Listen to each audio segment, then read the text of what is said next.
What is up, guys and gals? Welcome to episode number 181 of the Nonsense Review. That's right, it's the Ampharos episode. Ampharos episode, yeah. I knew we were going to start giving Pokemon at some point. It's also a palindrome number, but those are a dime a dozen when it comes to numbers. Oh, yeah, especially when they're like 3 numbers long. Oh, yeah. I mean, like, since 11, it's every 11 numbers. Yes. And then it just closed the distance to every 10 numbers. Once we get to thousands, it will increase the distance again, but that's optimistic. Yeah. So yeah, I'm your host as always, Devon, and joining me equally as always is Rick. Hello, everybody. Now, today we're doing the finale of our spin-off month. We're tackling The Mask. We are. This is one that we remember rather fondly, hopefully. We're doing a Season 2 episode instead of a Season 1, because Season 1 opening was a 2-parter. Yeah, and we're lazy. Do you want some background information, Rick? Sure. Alrighty, so The Mask is 3 seasons long for a total of 54 episodes between August 12th, 1995 and August 30th, 1997. That's a very nice series of dates, isn't it? Yeah, it was. Yeah. So the other thing that I know about The Mask is that it was a comic before it was a movie, and obviously a movie before it was a TV show. And very good, Rick. Very good. It was initially a 4-issue run of comics by Dark Horse. Yeah, and the Stanley Ipkiss in the movie dies very early on, and the mask gets given to, or adopted by the chief of police. I'll have to take your word for that. The only thing I know about the comics is, boy, do they look fucking manic. Yeah, they do. Yeah, I've seen the covers for this 4-issue run, and it doesn't look anything like what would become the household interpretation of The Mask. Yeah, the Jim Carrey interpretation is what people know. But yes, the cartoon is very much a spin-off of the 1994 movie starring Jim Carrey. Yeah. Rick, do you know who voiced Stanley Ipkiss / The Mask in the show? No, I don't. Alrighty. It's, I've laid my notes out really fucking stupidly. Where did I put the name? Oh, Rob Paulson. Okay. Does that name ring a bell? The name rings a bell. I can't tell you what else he's been in off the top of my head, but the name rings a bell. Yeah, so this is another one of those veteran voice actors where if you go on to IMDb, they've been in fucking hundreds and hundreds of things. They're arguably most well known for voicing Yakko in the Animaniacs. Oh, yeah, okay. Yeah, that's maybe where I heard it from. And Pinky in Pinky and the Brain. Yes. And also, they voiced Raphael a lot in the Ninja Turtles. Okay. So much so that the most recent acting credit of stuff that's actively been released was for Nickelodeon All-Star Brawl 2. Okay, so like Raphael in All-Star Brawl. Okay, cool. Yeah. Speaking of Rob Paulson, I did find a very fun quote from him directly about The Mask, where he just straight up said on, weirdly enough, it was Donnie and Marie, which is not a show we got over here, where he said, I get to be Jim Carrey for a whole lot less cake, which, it's a great line, but boy is it depressing that VAs have been fighting this battle for 30 plus years. Yeah, but by the same token, it doesn't really have the star power of Jim Carrey. Like, not many people do. I'm not, that's not really part of the debate though, is it? It's like... Yeah. It's, I'm just saying voice actors always get shit on, and it's just not okay. Yeah. But anyway, that's a little bit of background information on The Mask. I hope you guys enjoyed it, because that took a whole half hour of my life to research. Those of you not familiar with this show probably don't know this, but those of you who are familiar do know this. That wasn't fumbly bumbly at all. Before we actually get to the meat of the review, we like to talk about our weeks and the goings on in the Wild Ride universe. So with that in mind, Rick, how's your week been, buddy? Well, antis apparently this week for me are like buses. I've gone quite some time without seeing any of them, and then I saw 3 of them in 1 week. And that's currently where I am right now, is I'm at one of my auntie's houses, and saw another 2 during the week, one of which was to buy a bed, and the other was just to say hello. Fair enough. So that's left me not very much time to my personal self to do personal self things. So I'm just going to move straight onto the weeks. Nonce Andrew no longer has any state-paid security. I don't care. Well, I mean, it means we're not paying for anything anymore, which is great. I don't care. We've already paid so much, and also the rest of the royal family still has it, so it's really not a victory in any sense of the word. I understand you're not as pessimistic about the royal family as I am, but, you know, you should have known that I'm not that bothered by this. Nonce Andrew was always going to lose his protection. It's a bad look for the royal family, despite the blood diamonds and blood money, but whatever. Another one is that Alain Delon, who's a French actor and cinematographer, he died last weekend. His last request has been denied. And yes, I think I read about this. Did this involve a family dog? Yeah, so his dog, it's like his 50th dog. He's not a mentally healthy person. He requested that he be buried with his dog, and his family has refused refused to put the dog down for the batshit old dead guy. So good ending for the dog. But here's the thing, Rick, is if I read that in a will of a family member, I would have assumed that they meant when the dog dies after me, the dog is buried with me. No, Not he wanted the dog euthanized. Yeah, that's fucking barbaric, to say the least, but hey, crazy people gonna be crazy. You're not a fucking pharaoh. You don't need your dog to be put down so he'd join you in the afterlife. Yeah. And even if you are a pharaoh, no. Here's the thing, is if you are a pharaoh and you want your good boy dog to join you in the afterlife, like, it makes sense. It's still fucked up because obviously it's not true, but it makes sense in that culture. And also he's a dog. Like, if he don't find you, then he's a pretty shitty dog. Some dogs are real shitty, doesn't mean I love them less. Well, the dog's sense of smell is like their number one sense. They should be able to sniff you out in the afterlife if there is one. And I think you're putting a lot of rules on the afterlife that don't exist in any culture. Oh, yeah, like including the afterlife itself, yeah. And the last thing that I found out was that it was only revealed this week that during the production of Tears of the Kingdom, Nintendo had their own internal social network that used rupees as upvotes, which I think is very cute. What was the purpose of this? It was a way to check information and cross-reference things and basically have an internal line of communication that also had feedback. You see, this is why Nintendo kind of sucks when it comes to game development, because that should just like be the kind thing. Of thing that, it seems like the kind of thing that you should have company-wide at all times, no matter what. But they had to like make it a Nintendo-ified version of itself, which is one of the more. It's admittedly cute. However, the fact that it took this long is also bafflingly horrible. I'm just reminded of. I feel like it was like 15 years ago now, when PlayStation and Xbox were bringing out their live services.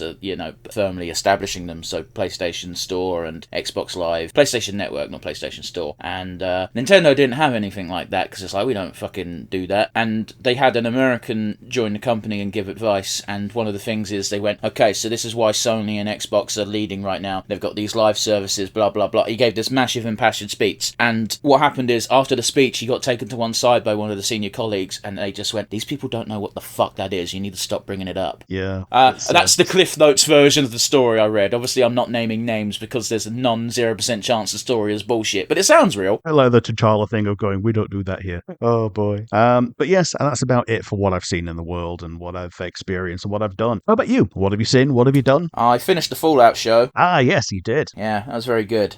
We won't say too much right now because we're probably going to do a retro on it at some point, but I will just say I'm really glad they wrapped up everything in that last episode, or everything that mattered, because the cliffhanger isn't something that needed to be that was introduced in the series until that last episode, which means it's okay in my opinion. Oh, we saw the character that is related to the cliffhanger in one of the past flashbacks. Yeah, but you know what I mean. I mean the actual problem of the why am I being vague about this? If you haven't watched the show, you're probably not going to. The ghoul being like, oh, I knew this guy X amount of years ago, and now I'm going to follow him. That wasn't established until the final episode, which means it's okay for that to be the cliffhanger. That's more my point. Because as far as I'm concerned, Maximus' story is done. There's more to be told for it, but his arc for the Series 1, it wrapped up. Lucy's arc for Series 1 wrapped up. She got her dad back. Didn't quite end the way she wanted, but hey-ho diddly do. Yeah. And now a long walk to good old New Vegas. Is that the implication? Yeah. Oh, that's cool. That's the game I literally just started.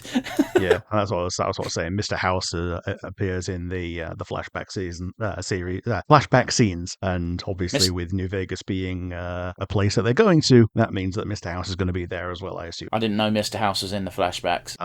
He was. He even had his nameplate there in case you didn't know that it was meant to be him. But yes, he's in the flashbacks. Well, yeah, but here's the thing, Rick. I've not played the games. I didn't know the name was important. Sure. So, in fact, I'm not. Is Mr. House the guy who shoots you in New Vegas, or is he a different person? No, that's Chandler. Oh, okay, cool. Because that's about. I literally only just left Goodwill Spring in New Vegas, which again I literally only picked up because one, it was a $5, and two, I just finished Fallout the show, and I went, I kind of want more. Yeah. And I'm told New Vegas is quote unquote the best Fallout. Yeah, because it's the Obsidian one. But yeah, it's one of those Not funny even ones kidding. where no, I'm not. It's a good thing to say. Obsidian's, well, they're kind of dying, but they were a good company. But yeah, the thing is I've played enough Fallout games to get a lot of the subtle. I say subtle, the nods, because none of the nods are subtle nods. They are like, yeah, this thing. Like, during the final, well, one of the final flashbacks where they're explaining all of their ideas for the vaults, I'm like, oh, those are vaults you encounter in the game. I specifically remember the Psycho Killer gas one. Yes. So, that's great. Yeah, I'm looking forward to season 2, if they get one. They're almost certainly going to get one. Yeah. I also like that. I initially thought I can't wait for a Deathclaw to show up, and I love the fact that we do get a Deathclaw, but it's in the form of a skull. Yeah, we do. Now, the good thing about this, I think, is that the entire show has now set a gold standard for what a video game adaptation can be. Are you saying you didn't like Mario Bros. 1999? Yeah. Like the movie that wasn't a Mario movie that just so happened to have a character named Mario, Luigi Mario. The amount of times I've encountered media where, it's got a thing slapdashed on it, and you're just like, if they didn't name it this and they didn't try and make it this, it would have been a good plot. Well, maybe not good, but okay. Like, at worst, so okay it's average. Like the freaking Caravan of Courage. Caravan of Courage? Or the one that we watched, the Star Wars one that we watched, the one that was just the Wilford Brimley one with Wicket. Oh, I'll be absolutely honest with you, Rick. Even though they took the Star Wars name off that, it was still a shit movie. Oh yeah, like so okay it's average at best. No, it's just shit. It's bad. Yeah, fair enough. It's not good. But anyway, I digress. They got the line in on the very last episode of War Never Changes, which is a thing in every single fucking opening for Fallout ever. Yep. And yeah, it was good. Like I said, we're reserving further analysis because we're definitely going to do a retro on this. Fuck it. In other personal news, Rick, I am waiting for precisely one card to finish my MTG deck. Oh, what are you waiting on? Forerunner of the Coalition. It's like a 2p card, but I've bought this card 3 times, and 3 times it's been cancelled because the person can't find it. And it's like different people, by the way. And I'm just like, if you don't want to sell a card for 2p, then don't try and sell it for 2 fucking p. Yep. Especially when like there's postage is going to be more than that. Well, yeah, but I pay for postage. It's not like it's fucking hemorrhaging money off of them. Yeah. But like there are some people who, when they list these cards on the website I'm using, they will say in the description, "I don't accept orders for less than £10," and I'm like, that's a bit fucking scummy because you're selling things for less than £10. But at least you've put that in the description, so more fool you if you buy it. But yeah, I'm just like, fuck. It generally feels like just like the last 3 people I've bought this one card. Again, not a valuable card. They're just like, this isn't worth my time and I don't want to fucking find it. Cancel. And I'm like, fuck. But yeah, once that gets here, my 100, basically made from scratch 100 card commander deck will be completed. Good old pirate deck with Edward Kenway, yeah. Yeah. The only thing that I haven't bought was my 27 basic land cards, which I just dug up from my big old pile of cards. Oh, yes. The good old land pack pile. Yeah. I was going to buy some cool looking lands, but then it turns out that on that website that you know the website, you shared it with me. Yeah. If you type in a land name, you just get, there are so many versions of these cards, unless you know specifically the art print that you want, you're not going to find it because there's about 1,000 pages. Oh, yeah. Like every single time there's a new set, they do a new land. Mm-hmm. And they normally do more than one. Like there's normally like a cycle of like 4 or 5 of different arts for basic lands in that set. I remember the Kamigawa ones you could put together and they made like a little diorama. It was really cool. Yeah, fair enough. That's a neat gimmick. Weirdly enough, I think most recently, most sets have been coming out with only like 3 different arts instead of 4. Okay, which still fine. You know, or that might have been an Assassin's Creed thing though, because that's not a real release. I'm using a quotation marks. You know what I mean by that, right? Yeah. Because it's not a proper set. It's like a half set kind of thing. Yeah. It really is, because like apart from the Assassin's Creed named characters and certain things like the Ballad of the Black Flag and fucking Templar armor and stuff, it's a lot of cards that already existed, but with Assassin's Creed themed art. Yeah. Which, you know, fair enough. Rick, you ready for some news? Yeah, let's go. Bruce Naismith, lead design on Elder Scrolls 6 and worked on a bunch of previous Bethesda games, says, and I quote, "Expectations for Elder Scrolls 6 are impossibly high." Yes, that's kind of the problem. Like, we've been this long since Skyrim. People like Skyrim, and people want Skyrim too. I think it's incorrect though. I don't think the expectations for Elder Scrolls 6 are high. I think the expectations for, apart from crazy people, for most people who are looking forward to Elder Scrolls 6, the expectations are make Skyrim again, but with a different setting and with slightly better graphics. So take Starfield, put it on one planet and fill it with things. Wasn't the problem with Starfield that when it released, it was super not ready? Oh, not only that, but like technically there were the same amount of things to do as there are in Skyrim. However, the distance between the things is so vast and empty that you just walked in a direction accomplishing nothing for so long. Walking simulators, yay! Yeah, yeah. Now, to be fair, I never got Starfield. The setting did not interest me, so I was like, nah, not playing that. Also, like, I like Bethesda games, but fuck, are they bug-filled messes always on release? I think people forget that. Yes. I played it for like 25 minutes when I had Game Pass. Fair enough. I will just say, very quick note on this. I saw this as a very short snippet from an interview. There may be greater context, but because the person who shared it with me did not share me a greater source, I don't know what interview this is from, so I couldn't go and look at the whole thing. So it could be greatly out of context, but I doubt it. Fair enough. In other news, Alex Hirsch is having so much fun over on Twitter. Oh, good. I believe they recently released a Gravity Falls related product, and a bunch of people are just doing a bunch of silly things with fan art and saying this is great, why wasn't this in the show, blah blah blah. I think the most notable thing is someone took a picture of I believe his name is Bill Cipher, the little triangle dude. The triangle man. Yeah. They took a picture of him looking cute in the art book, and they went, "How could you do this to him? Please save him and help him." And Alex Hirsch just replied something along the lines of, just punt him. So Alex Hirsch is bullying his fans. But in that playful, not really bullying kind of way. Oh, yeah. He's bullying his creations in front of his fans, which is fun. Yeah. And also, he's not bullying the kids. He's not bullying the protagonists. He's bullying, as far as I'm aware, because I've not finished Gravity Falls. The main villain. In fact, yeah, as far as I'm aware, he's the secret main villain. He's not even that secret. Like, I've seen, like, multiple episodes where he's just out and out the villain of that episode. Well, I mean secret because I don't think he shows up until, like, the end of season 1, maybe halfway through season 2. Yeah, so, fair enough. Secret as in he didn't exist for a series. Yeah.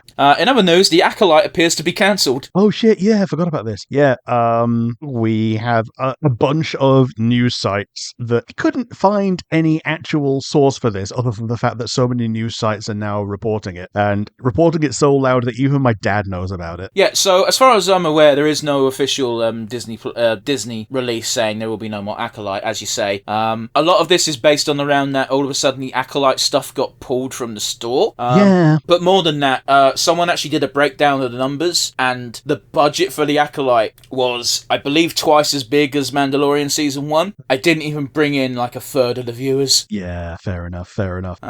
It's one of those weird ones where, that's how I'd describe the Acolyte though, is just, it's not great. I'd argue it's not good. I'm interested enough to see where they would go with it. Yeah. But I don't think it was a good show. Yeah, fair enough. Like, I was a bit higher on it than you were, but that's just differences of opinions. I guess I have a higher threshold for bullshit as long as it's not like physically harming me. You see, I don't think that's true, because I think you just got weird views, and I'll tell you why. We did a top 5 bad Star Wars thing, and I didn't call you out on it on the episode because I wasn't really thinking straight. But you put one of the sequel movies lower down the list than the Battle for Endor. Yeah, because I hated the Last Jedi so much more. Okay, but it wasn't a worse movie than fucking Battle for Endor. I think in terms of the lore, I think it was. You're fucking full of shit. We had a conversation on the podcast about how this makes even less sense given the fact that it is set before Jedi. Yeah. But anyway, I digress. Acolyte wasn't very good. If you want to hear my opinions on it, go listen to our episode on Star Wars Acolyte, Nonsense Retrospective, episode number 130 something. But yeah, it is what it is. I'm not too hot. I don't care enough for, if it gets cancelled, I'd be like, oh well. If it doesn't get cancelled, I'd be like, oh cool, I've got another fucking nearly 6 hours of television to fucking force myself through. TV homework. For real. But anyway. Yeah, thankfully they slowed down on that for Marvel stuff at least. Hey, the beauty of Marvel stuff is I can skip Marvel stuff and not give a fuck. Yeah, like, what do you lose by not watching Secret Invasion? Oh, you don't understand why the Skrulls look a bit sad in the Marvels movie. Yeah, except they're Skrulls, heroes. Yeah, they always look a bit sad because they don't have a home. Like, for real, they're just the punching bag of the MCU right now. Yeah. Rick, this is not a wrestling podcast. Yeah, what happened? Hulk Hogan reminds us that he is a racist. Oh, yeah. Well, I mean, he was opening for Trump at the rallies, wasn't he? Yeah, he's also on camera and got millions, if not billions of dollars for a defamation lawsuit, saying some pretty awful things about black people. Yeah, this is true, too. But yeah, in this most recent bout of racism, he was promoting his new brand of beer and then just went on a mini tirade about Kamala Harris for no real reason. Oh. Specifically targeting her for how the fuck is she half Indian, and then made a joke about how. That's the wrong fucking Indian, mate! Yeah.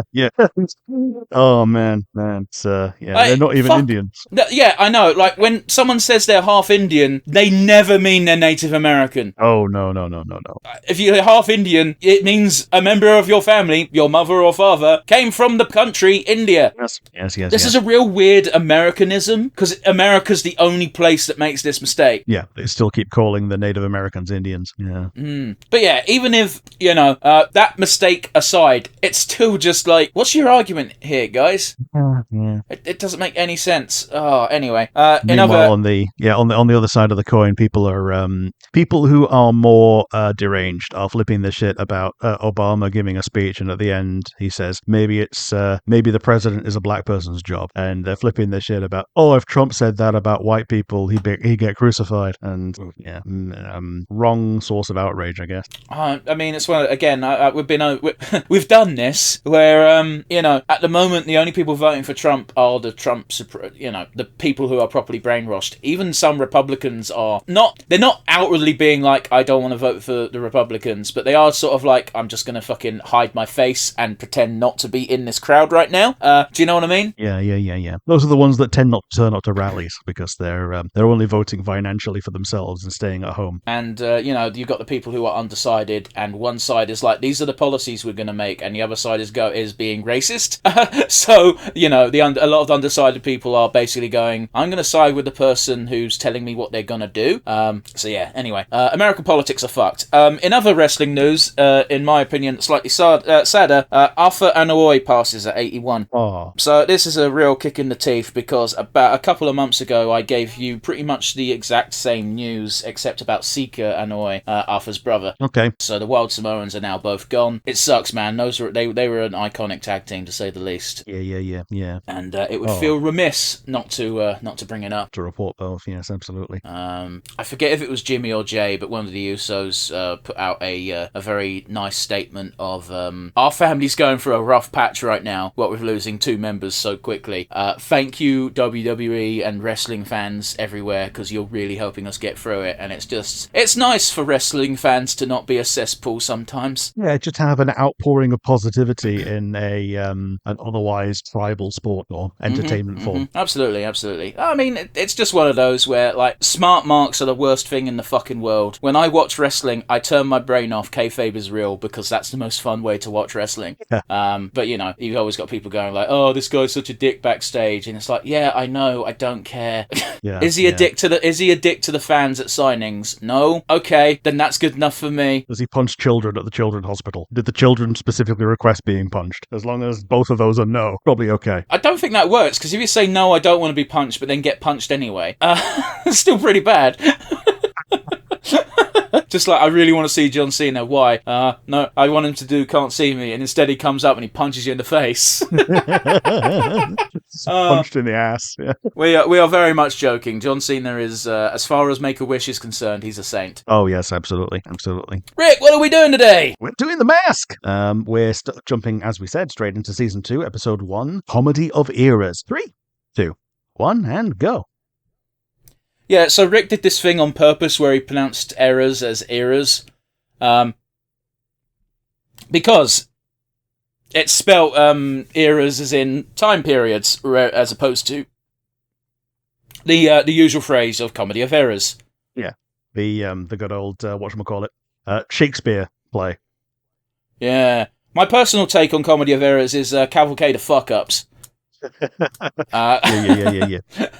Oh yes, the big ass version.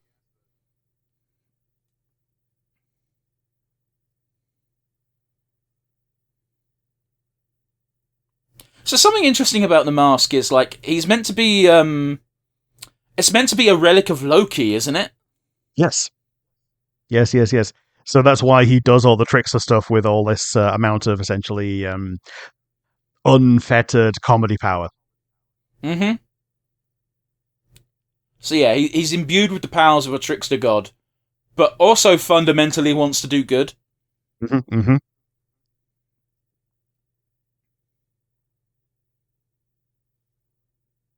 You just sound kind of Earthworm Jimish. A little bit, a little bit.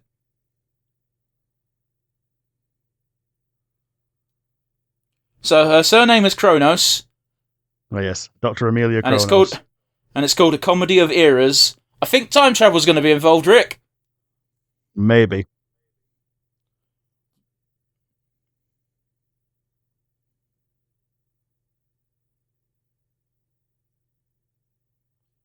That's a pretty unique, I'd say unique, but like interesting take on the time powers, eh? Being able to not only slow someone down, but like choose to speed them up, which is normally a death sentence.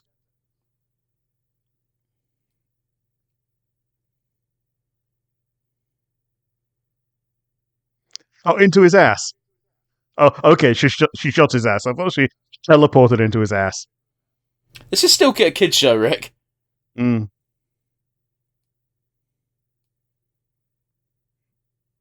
Plus, there She was is also a way second. too happy with that pun.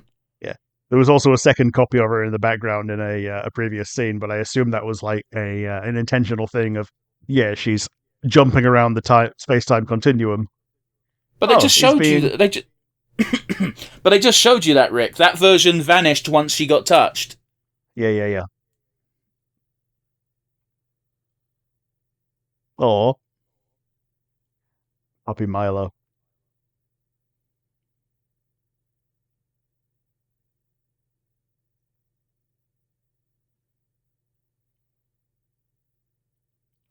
That's clear. I like that. It's like, how do we fake out the villain so she doesn't use her stopwatch again? Yeah, we Oh, try and shoot Milo. that's useful, isn't it? That all the powers revert once it's broken. Yeah, like you say, exactly useful. I fucking absolutely adore that on her wristwatch, it's not a watch, it's a sundial. Yeah, I love that. Because all you have to do is turn around and it's wrong.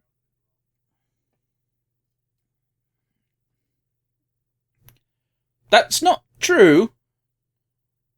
I mean, yeah, Well, would you not at the, that point just use the amount of the shadow? sundial is only as useful as the direction that you're pointing. If you're not pointing the correct direction, then the sundial's going to be wrong. Your silence is damning.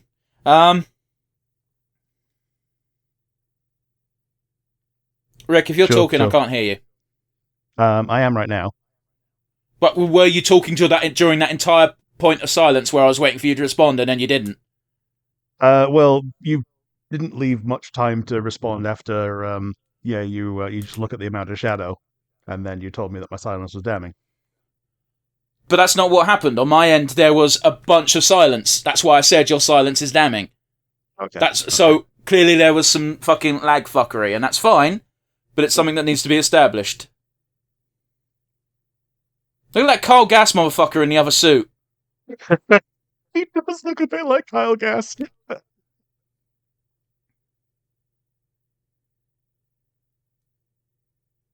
Milo, put the mask on. Milo, put the mask on. Oh, the Kyle Gass has lost his ability to Kyle Gas. I think they knew that it didn't look too good, so they was like, let's put the mask down. Yep, yep, yep.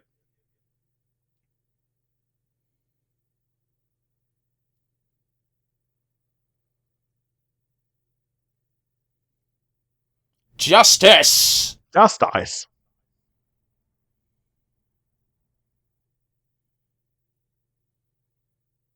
Isn't that his best mate? Think so, yeah. That's one of the downsides of jumping straight in at season 2 is we don't get um, the character design knowledge as much as we would. Oh, all the fucking white dudes in this show look the same. They do. Alright, it's fine.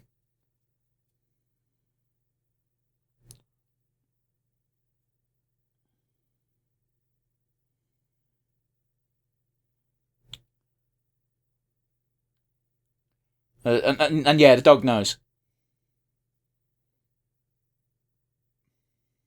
He's going to miss. He's going to miss.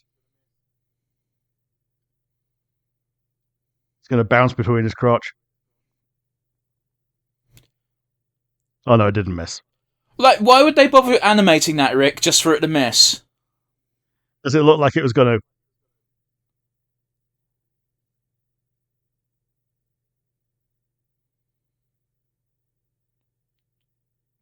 Jeez, the amount of stuff you can just do in a cartoon that you can't in live action. Yeah.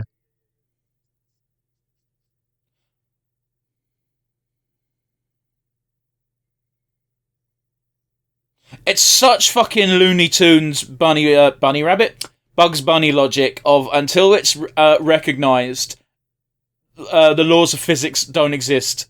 Yeah, the laws of physics only apply as soon as they're recognised, yeah. If only the Wile E. Coyote could learn this. Yes. Just close your eyes and then you can fly. And this is another reason why having an actual voice actor do the mask instead of Jim Carrey is, yeah, Jim Carrey can do voices, but I don't think his range is as big as the guy they got. Yeah. I get you.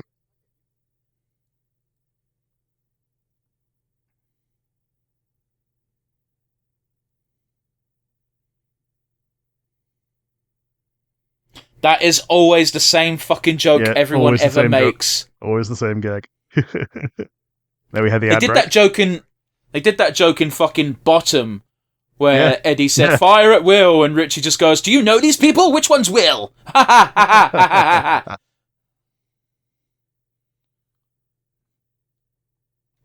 the fuck did he... Oh, right, yeah, he's fucking Chaos Magic, it's fine.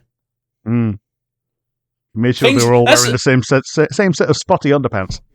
Well, it's more like they've got belts and battle suits on. How the fuck did he reach the underwear? And it's like, oh, right, he's a Chaos God, it's fine. Also, listen to this Dr. Claw motherfucker. It does sound like Dr. Claw. Oh, yeah, the old Dick Tracy coat. A little bit overkill, isn't it?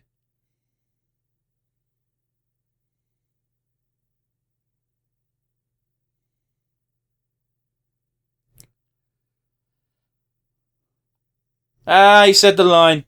Yeah. Oh, the mask is going to be real upset when he realises. Broken. Now we jump straight into season 2, but Congo Bongo is the nightclub he used to frequent. Yes, it's the one where he dropped his jaw and his tongue comes out like a roll up in the movie. Sure.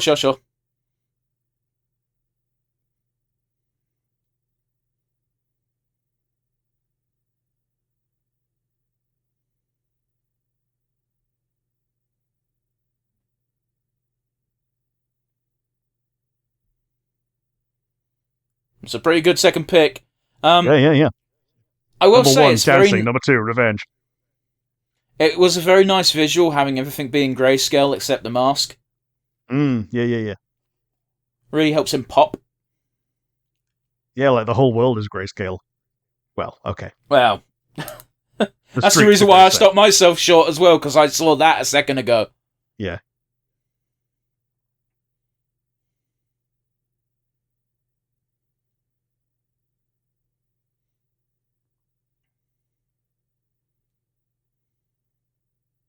Oh, be gone.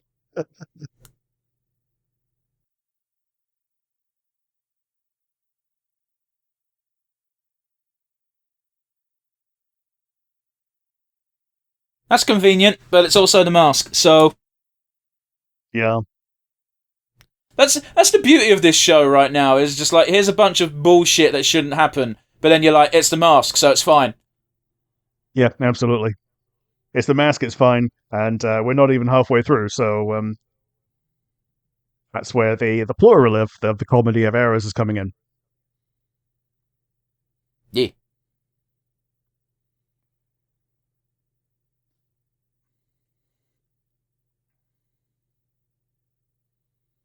Wow, that actually knocked the mask off of him. That doesn't happen very often. No. Is it just me, or does that mask look like it would be delicious? It does. Well, okay. Well, I know it's wooden, but yeah, I also know it's wooden, but in this animation style, it looks like a giant almond. yeah, like that, or a piece of chocolate or something. Yeah, An almond covered in chocolate. chocolate almond.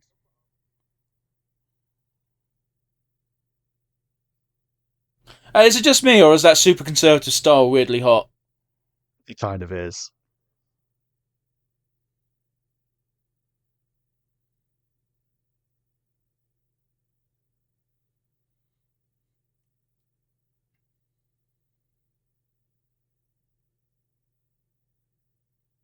Oh, that's not. I'm going to assume that these two are regular police officers normally, because they were the guards in the future as well. Yeah, yeah. So same.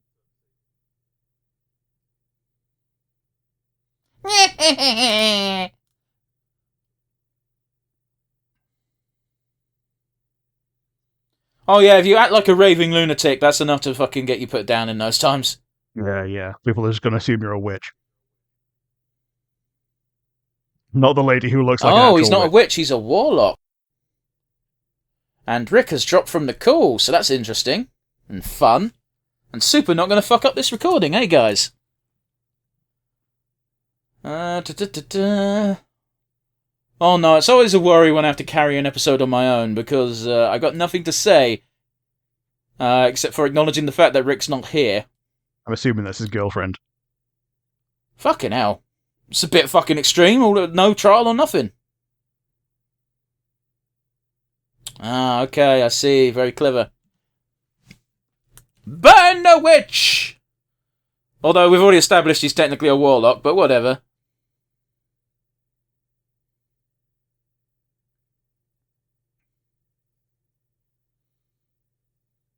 That sounds so much like Skinner's mother from The Simpsons. I know that voice as well.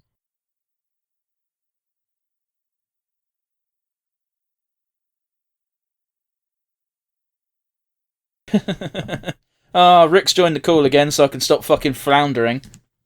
Yeah, yeah. I only realised that I've not heard you in a while. But yes, the You're going to have to timestamp that so I can silence your one of the halves. Just saying. Oh, one of those Puritans looked like the fucking villain from Pocahontas.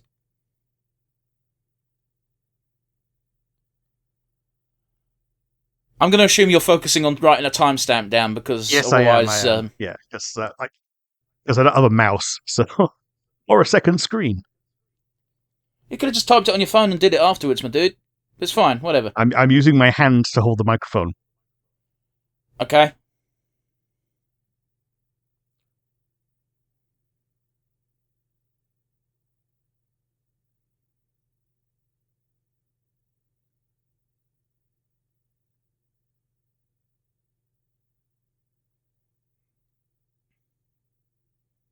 Ah, so it was a cunning trap.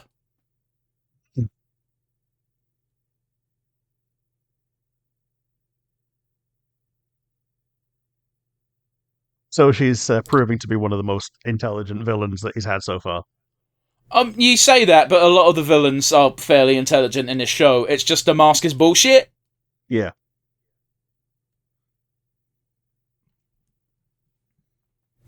Tomatoes.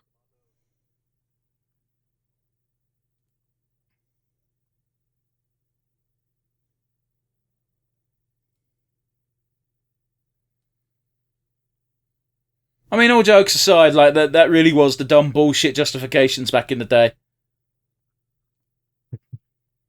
Right, one of them was like, we shall tie this woman to a stone. If she sinks to the bottom, she wasn't a witch. Of this lake, Yeah. and it's like, yeah, they're still fucking dead. So smooth. Yeah, fucking... yeah. If she floats, she's a witch, and then we shoot her. If she sinks to the bottom, then she wasn't a witch, and therefore she gets to go to heaven. They wouldn't have shot her. They would have probably hung her. Yeah. You were gone during it, but the villain lady rightly pointed out that the mask is a warlock. Yes. Yes. Yes. Yes. And not a witch.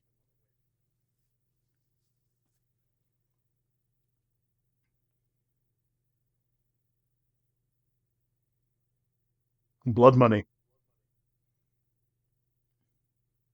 I mean, yeah, sure. If tomato juice is the blood of a tomato, then I guess technically. Mm-hmm. Well, Milo looking very cute. I mean, it's a dog. It's not difficult. It's also a Jack Russell, and I have a Jack Russell, and Jack Russells are the best. Fight me. So he's finding the original mask. Okay, it's not the original mask because I actually know how this episode ends. Okay. But it does make sense. There you go, you got what you wanted. Yeah.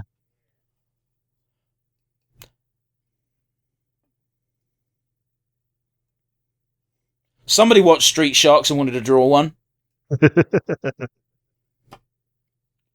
They fight, they bite, they stand for everything right. Chewing up evil with all their might. I love how he's like, you're a witch, now we gotta kill you. And it's like, bitch, I didn't object when you threw the tomatoes. Yeah. So much of witch hunts are bullshit. Absolutely, absolutely.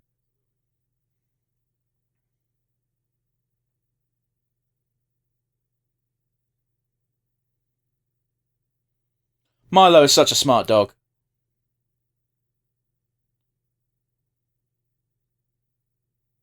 I refuse to believe that he couldn't stretch his arm enough to activate the mask bullshit. What do you mean, what are you doing? You just... Oh, I fucking... He did exactly what you wanted him to, and you're complaining about it.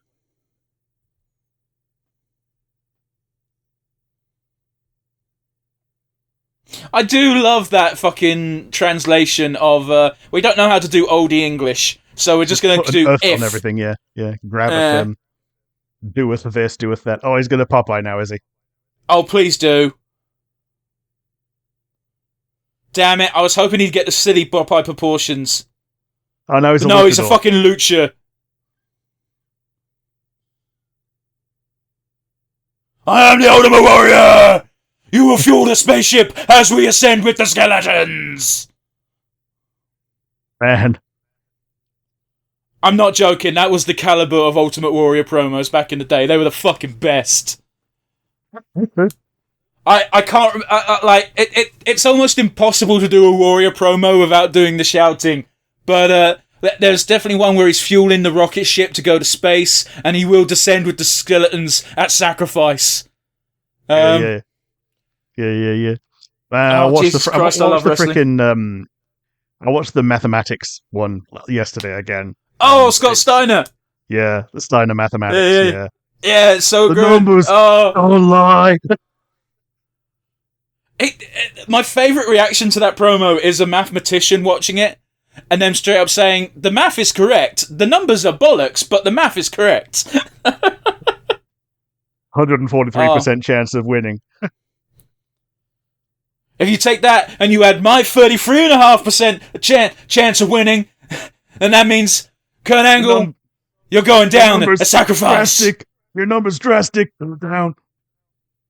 Scott Steiner's the best at promos. They're bullshit, they're shouty, and they're full of roids, but who gives a fuck? We got distracted by wrestling, as I often do.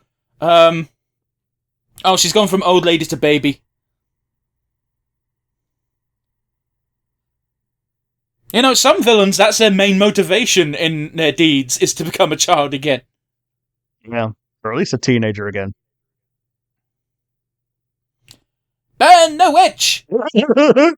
I fucking love that. Oh, that's so good. I think I might have found my favourite moment. Jesus, that's really funny.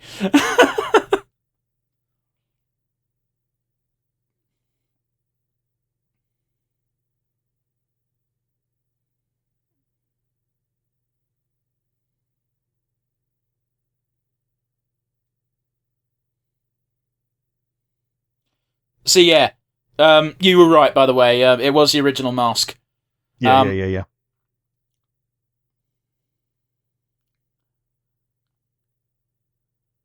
Isn't that going to fuck with the timeline?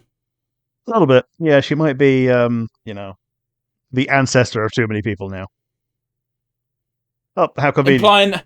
Implying that she got fucked multiple times. I don't know. If she escapes, then she can just, start breeding. That's not a nice sentence, Rick.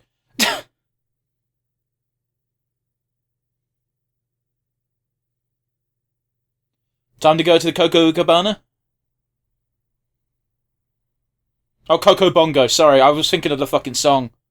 Yeah. Which I think She they actually was a sing at the Coco Bongo. showgirl. With a blaster at each side and a smile 12 kicks wide. You fucked it up, mate, but I saw what you were going for. And with Chewbacca, he was a Wookiee. He was a pilot. Yeah, Solo, he was a pilot. Now there's an arm on the floor. That was a good show, man. We were on the credits. Yeah. Star Wars Cantina. You can't do a line without making me want to say the next line, Rick. Stop. Music and blasters in old Jedi Masters.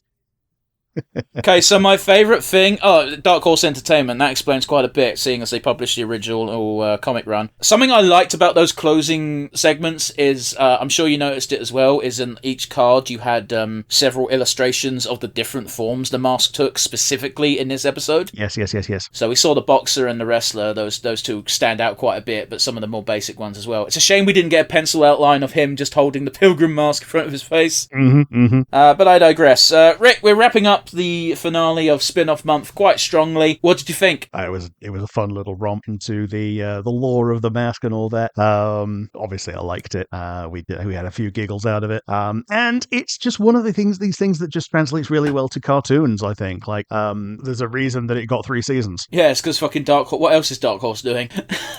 Yeah, what can I think of Dark Horse doing? They used to do the Star Wars comics. And, I meant cartoon-wise. This is their animation division. Yeah, and what else did they do? The only other thing I can think of them doing is Empowered, which is, to be honest, it's one of the few things that I do still buy that's a comic. But they don't do an animation of that. They really don't. In fact, it's weird that they license anything out. Just in general, I think whenever people think of Dark Horse nowadays, they clearly think of Hellboy. Yeah. Because that's about their only big IP. Because it's the only one they pimp out. Yeah, true. Yeah, what do you think? It was fun. It was very fun. It took a moment to realise that certain characters, given the theme of the episode being time travel, it's like, oh, this is that character and this is that character. Because obviously we jumped straight in at season 2. It was even a point you brought up during the show. But it was easy enough to jump in at this point. No character was so out of place that you didn't understand their purpose or their significance. Even Stanley's landlord at the end there, being the one, we shouldn't burn him, we should hang him. Yep. It's just that character's established in the fucking intro of the cartoon. And the Kyle Gass policeman showing up twice as well. Yeah, he stopped looking like Kyle Gass once they drew his fucking curly hair, but the first time he didn't have that, so... Yeah, they made him ginger, so yeah. But yeah, let's get to our usual wind down. As always, we've got 3 very important questions to ask. First and foremost, Rick, do you have a standout favourite moment? It was going to be the wrestler, but then he came in with the pilgrim mask on a stick, and I was chuckling for a good 25 seconds after that, so I think, that's got to take it. Well, be honest now, Rick. Did you actually like the wrestler, or did you just find it funny when I burst into Ultimate Warrior? A combination of both. He went from being just a muscle man to getting a luchador mask. Yeah, the only downside from that is we thought we were going to get a Popeye joke, but I guess the spinach was the most they were allowed to do without getting told off. Yeah, and he got beefy legs, which Popeye don't have. Well, that's what I'm saying though, because again, I was expecting him to turn straight up into he didn't have arms of Popeye at any point. He didn't get a pipe or make the little. I was expecting him to suddenly have a pipe and go which granted is more SpongeBob than the poop. But yeah, anyway, I digress. What was your favourite moment? Yeah, probably. It was the Pilgrim joke. I got to be honest with you, it's the only one that's sticking out in my head. It was a good one. I guess what's the third one after that? After the Pilgrim and the Luchador, probably the Sundial Watch. No, it wasn't even a joke. That was just a visual element of the villain's design. Yeah. They didn't even draw attention to it. No, it's just something I noticed because it was dumb. Because it's a joke they did in Hercules as well. I loved it. Except it was dumber in Hercules because it was a bloke. They tried to make him look like they were fucking Rolexes. No, the fucking... What do you call those fuckers who lurk about in fucking parks and open up their coats and just reveal they're not wearing anything? Flashes. Yeah, they make it look like he's a flasher, but then he opens up his coat and he's got a dozen sundials on wrist straps and he's trying to flog them. So he's a lucky man. Yeah, but yeah, so, you know, it's a joke that I just remember from Hercules. Yeah. So like the Resident Evil 4 merchant. What are you buying? Yeah, but less creepy. So yeah, let's get down to weakest link, I suppose. Do you have one? Lay it on me. It's a tough one. I think outside of the opening and closing music, which were like pretty good and pretty on brand for the mask, I didn't like notice any music during the main episode. Like I know that there was some, but it was just so unmemorable and generic that I guess that's the closest thing I can pick for weakest link, and that's really grasping at straws because I love this episode. I don't think that's even fair either, because the music always had to match the gags. So yes. I know we had a cutaway where he was pretending to sell things to you via the TV, and you know, we had generic fucking inoffensive music for that, because guess what? That's what you hear when you watch QVC. When Milo was the bull for a moment, we heard generic bullfighting music because, you know, that's the joke. He's a bull and he's charging at a bunch of dickheads. It's your weakest link. You do what you want with it. I just don't think it's necessarily fair. Yeah, exactly. It's one of those. I was really grasping at straws for it. So how about you? Do you have a weakest link? Yeah, I'd say my weakest link is that it's the weakest link with a lot of shows like this, and that is until I think the tail end of season 2, it is just a monster of the week show. Granted, it doesn't really translate well because when it's not a monster, it's usually a person. But you know, villain of the week is really the correct term. But monster of the week sounds cooler. It's just, here is the threat this week. The mask must deal with it, and he always deals with it because he's the main character of the fucking show.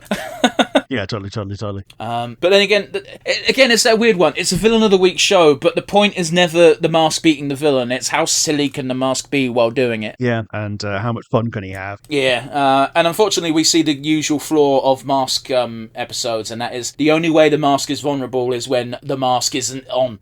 So either a weapon that makes the mask fall off, or he gets bored of winning and takes it off. Yeah, that never really happens because the mask is entertained with his own bullshit enough. It usually almost always gets knocked off somehow, and it's always ridiculous. At least in this episode they had a good reason for it. It's, here's this future gun. Yeah. Whereas in the movie, it's that it only works at night, and when the sun comes up, it comes off anyway. Yeah. They very much took that limitation off for the cartoon. Yeah. But yeah, anyway. Weakest link is what weakest link is. Let's end on a high. Who gets your MVP? As if I got to ask. Yeah, it's specifically the mask, as in the persona of the mask, not just Stanley Ipkiss, because he was a rather boring character when he was outside of the mask. That's kind of his point, though, isn't it? Yeah, that is his point. The whole nice guys finish last thing, and there's even an episode where he tries to be he tries to do the mask things without the mask. One episode, I think. That sounds like a really bad episode. But yeah, more to your point on Stanley Ipkiss, like he's even a fucking banker, if I recall correctly. The most boring of jobs. Like yeah, something like that. Yeah, he's he's not the most wild person, but at least he's a decent guy, and that's what makes the mask as his incarnation of Loki a goofy guy and not an out-and-out murderer like it is for nearly everything else that puts it on. Yeah, isn't that like literally the plot of the movie, and that a gangster picks it up for a moment and he's a proper dick? Oh yeah, and he's incredibly dangerous with it because he has no compunctions about using it for evil and killing people. Mm-hmm. But yeah, who gets your MVP? Yeah, it's quite clearly the mask. He's the most entertaining part of the show, as he should be. Oh yeah, absolutely. Like the only two ways that a show like this can go is either your main character is the most entertaining, or they are the most entertaining because they are the straight man and the rest of the universe is entertaining around them. And in this case, it's because the main character is the one that does the bullshit. Yeah, I mean, like, I think the mask is comparable to Genie. Yes. Like, take Aladdin, but have the Genie be the main character and the main focus of the show. That would be awful. But make him a bit less PG, and all of a sudden it's very entertaining. Yeah, totally. You know, the only downside is we didn't get to see the mask just chilling in the nightclub, because that's like how most episodes start, as opposed to... That's another thing, we didn't really address it. We just started straight with the action today. Yeah, I don't hate it. And yeah, the main nightclub references are, the nightclub is gone in the future because it's the Kronos future, and in the past, when you get back to the good present, back to being there, gonna go there, and then the credits roll. Yeah, he's gonna go there, he's gonna celebrate. He's specifically gonna celebrate with Milo, because Milo's earned it. Yeah. takes the dog to the club. Milo just doing fucking jelly shots off of a chihuahua. That brings us to a nice, even close of the episode, and a close to our month of spin-offs. We've done 4 pretty decent spin-offs. We've done 3 decent spin-offs and 1 absolute shit pile. Yeah, we've done 3 spin-offs and Rambo. Rambo was a spin-off, it just wasn't good. Yeah. 3 decent ones on Rambo, yeah. So if you want to see us rag on something, go back 2 episodes and watch us, or rather listen to us bitch about Rambo Forces of Freedom for an hour. Yeah. You know, it is what it is. And next week we have plans to pretty much just roll into whatever we feel like. We're going to have a break off of theme because October is around the corner, and you know what that means. Yeah, we're going to have literally a break from themes. Like, we're going to try and do not 2 theme months in a row. And October is the Spooktober. Alrighty, that last part is that's the only part I wanted you to say was spooky, but instead you had to repeat what I said first. Yeah. We like to have a break in between themes. But yes, we've got the comment section down below on the YouTubes and actually on Spotify now. Spotify does comments, so that's a thing. Let us know what you thought of the episode, what we got wrong, what we got right, and also suggestions for future episodes. Hell, even suggestions for future themed months. God knows the well sometimes runs a bit dry. Alternatively, if you want to get into touch with us directly, you can send us an email at nonsensereviewuk@gmail.com. Absolutely. So if you contact us privately, I guess that's because you want to talk to us and make suggestions outside of other people potentially seeing. But bear in mind, don't ask for things that are clearly stupid. Oh yeah, we're not. Please review the Bible Black. We're not going to review an entire series quite very often. Like, the only 2 that we've done so far are Steven Universe Future and regular show so far. We actually did another one. Well, we did Steven Universe. So we did Falcon and Winter Soldier. There we go, champ. And technically, we're currently 3 for 3 on Earth Guy. That's true, but that comes out once every 2 months, so it's nowhere near as intensive. It's also nice and short, which gives us a nice break watching something just fun. Yes. And on that bombshell, join us again next week for goodness knows what. Yeah. Bye, everybody.